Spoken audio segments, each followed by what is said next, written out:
আগামী ডিসেম্বরের মধ্যে জাতীয় সংসদ নির্বাচন দেওয়ার দাবি পুনর্ব্যক্ত করেছেন বিএনপির স্থায়ী কমিটির সদস্য মির্জা আব্বাস। তার আশঙ্কা, আগামী ডিসেম্বরে নির্বাচন না হলে আর কখনো এদেশে নির্বাচন হবে না।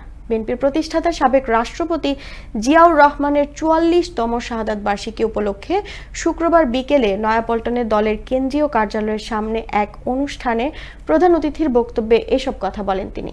বিএনপির পল্টন থানার ১৩ নম্বর ওয়ার্ড শাখার তরফে জিয়াউর রহমানের স্মরণে এই দোয়া মাহফিল ও দুস্থদের মাঝে খাবার বিতরণ অনুষ্ঠানের আয়োজন করা হয়। আজকের এই সরকার সারা জীবন চেষ্টা করে সংস্কার করতে পারবে না।